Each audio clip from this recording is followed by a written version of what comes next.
हाँ बिल्कुल। आज हम एक बहुत ही गहरे और पवित्र ग्रंथ पर बात करने वाले हैं, भगवत गीता। हम सब ने इसका नाम सुना है और आज हमारे पास इसका एक कह सकते हैं विस्तृत सार है, जो इसके मूल विचारों, खासकर कर्तव्य बोध पर रोशनी डालता है। हाँ बिल्कुल, ये महाभारत का ही एक हिस्सा है। भीष्म पर्व से कुरुक्षेत्र के मैदान में जो भगवान श्री कृष्ण और अर्जुन के बीच बातचीत हुई, वही है ये।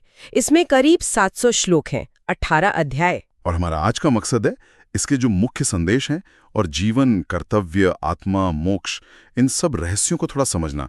शुरुआत तो होती है अर्जुन के विषाद से, है ना, पहले अध्याय में। हाँ बिल्कुल, वहीं से जब वो युद्ध भूमि में अपने ही लोगों को देखते हैं, गुरु, भाई, रिश्तेदार, तो एकदम मतलब विचलित हो जाते हैं। कहते हैं मैं युद्ध नहीं करूंगा।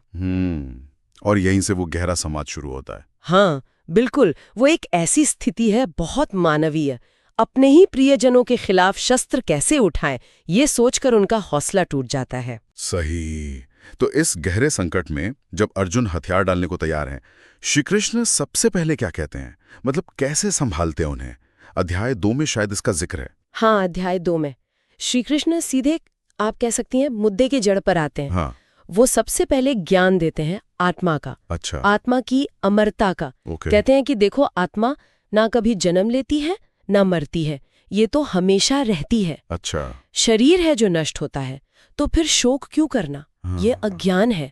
और फिर वो अर्जुन को उनका स्वधर्म याद दिलाते हैं। स्वधर्म यानी उनका कर्तव्य। हाँ, एक क्षत्रिय होने के नाते उनका जो कर्तव्य है, युद्ध करना, अन्याय के खिलाफ लड़ना। हाँ, और यहीं पर वो निष्काम कर्म की बात भी शुरू करते हैं। हाँ, निष्काम कर्म, ये तो शायद गीता का सबसे ज्यादा चर्चित सिद्धांत है। पर कई बार लोग इसे गलत समझ लेते हैं, जैसे कि शायद उदासीन हो जाना या फल की बिल्कुल परवाह ना करना। इसका सही मतलब क्या है?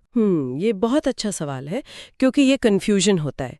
निष्काम कर्म का मतलब लापरवाही या उदासीनता बिल्कुल नहीं है। इसका मतलब है अपना जो भी कर्तव्य है उसे पूरी योग्यता से, पूरी लगन से करो। अच्छा। लेकिन फल क्या मिलेगा, इसकी चिंता या उसमें आसक्ति मत रखो। क्योंकि कर्म करना तो जरूरी है, जीवन चलेगा ही कर्म से, लेकिन फल की इच्छा हमें बांधती है, दुख देती है। सही। चिंता, तनाव, ये सब उसी से आता है। हाँ। तो जब हम बिना आसक्ति के कर्म करते हैं, तो हम उस बोझ से मुक्त होकर अपना बेस्ट दे पाते हैं। ये एक तरह से आध्यात्मिक साधना भी है और मानसिक स्वास्थ्य का तरीका भी। यानी कर्म पूरी तरह से, पर रिजल्ट से डिटैचमेंट। ओके। अच्छा, कर्म के अलावा गीता में ज्ञान और भक्ति के रास्ते भी बताए गए हैं। उनमें आपस में क्या रिश्ता है, कैसे संतुलन बनता है? हाँ, बिल्कुल। गीता किसी एक रास्ते को पकड़कर बाकी को छोड़ने को नहीं कहती, वो समन्वय की बात करती है। जैसे ज्ञान योग है, ये समझना कि कर्ता असल में आत्मा नहीं बल्कि प्रकृति के गुण हैं। और कर्मयोग है, तो गीता कहती है कि कर्म करते हुए भी ज्ञान के जरिए अनासक्त रहा जा सकता है, और ये कर्म छोड़ देने से बेहतर है। अच्छा। फिर भक्ति योग भी है, ईश्वर के प्रति प्रेम, समर्पण। इसमें भी साकार ईश्वर की भक्ति को ज्यादा आसान बताया गया है आम लोगों के लिए, पर निराकार की उपासना भी उतनी ही सही है। तो ये व्यक्ति पर निर्भर करता है कि कौन सा मार्ग उसे ठीक लगे। हाँ बिल्कुल, अपनी प्रकृति के अनुसार मार्ग चुन सकते हैं। तो कर्म, ज्ञान, भक्ति, इन रास्तों से आगे बढ़ते हुए गीता हमारे स्वभाव और दुनिया की बनावट पर भी कुछ कहती है। वो 3 गुणों वाली बात आपने बताई थी। हाँ बिल्कुल, अध्याय 14 में प्रकृति के 3 गुणों की बात है, सत्व, रजस और तमस। सत्व यानी प्रकाश, ज्ञान, सुख, रजस यानी क्रिया, कामना, दुख, और तमस यानी अज्ञान, आलस्य, मोह।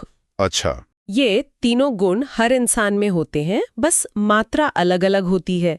और यही हमारे स्वभाव, कर्म, यहाँ तक कि हमारी श्रद्धा और खान पान को भी तय करते हैं। अरे वाह। और वो उल्टे पेड़ वाली बात अध्याय 15 में?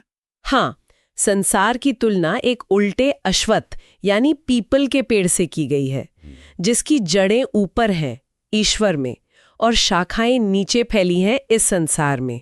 ये इसकी नश्वरता और उलझन को दिखाता है। काफी गहरा सिंबॉलिज्म है। हाँ, और फिर दैवी और आसुरी स्वभावों का भी वर्णन है अध्याय 16 में। हमें अपनी प्रवृत्तियों को समझने में मदद मिलती है। और इसी सब ज्ञान और बातचीत के बीच वो एक अद्भुत क्षण भी आता है, जब श्री कृष्ण अर्जुन को अपना विराट रूप दिखाते हैं, विश्वरूप दर्शन। हाँ हाँ, अध्याय 11 विश्वरूप दर्शन योग। जब अर्जुन के मन में ये इच्छा जगती है कि वो ईश्वर का वास्तविक संपूर्ण रूप देखें, तब श्री कृष्ण उन्हें अपना वो विराट अलौकिक रूप दिखाते हैं जिसमें पूरी सृष्टि, सारे लोक, देवता, सब कुछ उन्हीं में समाया हुआ दिखता है। वो देखकर तो अर्जुन चौंक जाते हैं, आश्चर्यचकित भी होते हैं और भयभीत भी। ईश्वर की वो महिमा, वो शक्ति देखकर वो अनुभव उनके सारे संदेह मिटा देता है। सही, एक निर्णायक क्षण रहा होगा वो। बिल्कुल, श्री कृष्ण पर उनका विश्वास और गहरा हो जाता है। तो फिर इतने सारे विचार, अलग अलग योग, दर्शन, इन सब के बाद अगर हमें गीता का सार समझना हो तो अध्याय 18 में अंत में मुख्य संदेश क्या निकलता है? हाँ, अंतिम अध्याय मोक्ष संन्यास योग एक तरह से पूरी गीता का निचोड़ है।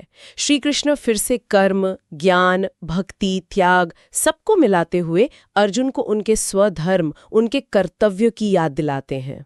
सार यही है कि अपना स्वाभाविक कर्म करो, फल की चिंता छोड़ दो, ईश्वर में मन लगाओ, सब कुछ उन्हें सौंप दो। हाँ, यही मुक्ति का रास्ता है। कर्म करना छोड़ना नहीं है, बल्कि सही भाव से करना है। तो हमने देखा कि भगवद गीता के जो मुख्य संदेश हैं वो बहुत साफ हैं। निष्काम कर्म, आत्मा की अमरता, ईश्वर भक्ति और अपने स्वधर्म का पालन। सही कहा। ये हमें खुद को, दुनिया को और अपने रोल को बेहतर समझने में मदद करता है। हाँ, ये आत्मा, ईश्वर, ब्रह्मांड, इन सबको समझने का एक जरिया है। इस पूरी चर्चा के बाद एक सवाल या एक विचार मन में रह जाता है। हाँ, वो ये कि आज का जो जीवन है, इतना जटिल, इतनी भागदौड़, इसमें कोई अपना असली स्वधर्म या कर्तव्य कैसे पहचाने? और अगर पहचान भी ले, तो जब परिस्थितियां अर्जुन जैसी ही कंफ्यूजिंग हो, दुविधा भरी हो, तो उस पर अमल कैसे करें? सही, ये सोचने वाली बात है। हाँ, ये सवाल शायद हम सबके लिए विचार करने लायक है।